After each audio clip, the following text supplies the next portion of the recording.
You wake up in total darkness. You try to scream, but your voice echoes back. Dirt falls from above. You've been buried alive.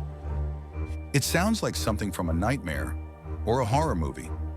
But this isn't fiction. For hundreds of years, people were buried alive by mistake.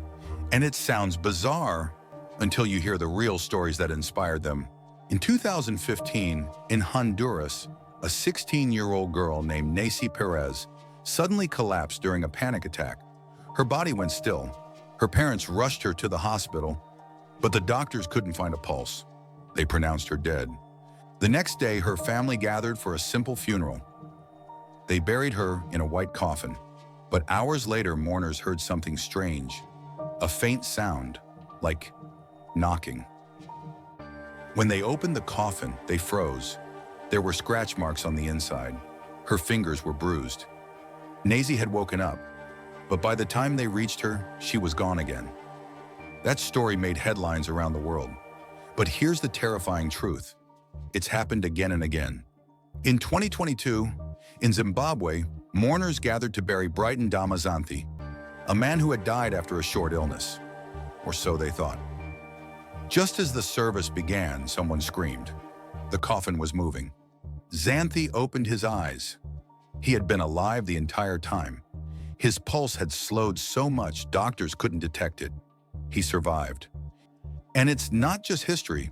In 2020 in Detroit, 20-year-old Timesha Beauchamp was pronounced dead by paramedics. Hours later at a funeral home, a worker saw her chest move. She was alive. These stories, from different continents, all share the same haunting truth.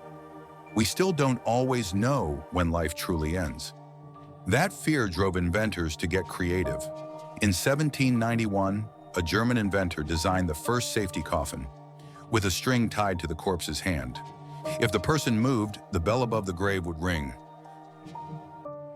Others added air tubes, flags that popped up, even ladders to climb out.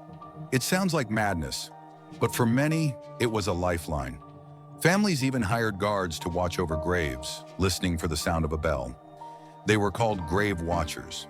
In some European cities, they built waiting mortuaries, places where bodies were kept for days before burial, just in case someone woke up. That centuries-long fear changed medicine forever. Doctors realized guessing wasn't enough. They needed proof. From the stethoscope in 1816 to the electrocardiogram in 1903, and later brainwave monitors, our fear of being buried alive gave birth to modern death detection. A century ago, people feared waking up underground. Today, we fear never waking up again. The truth is, the border between life and death has always been thinner than we'd like to believe. So next time you hear the phrase "saved by the bell," remember, it used to mean something very real. Thanks for watching.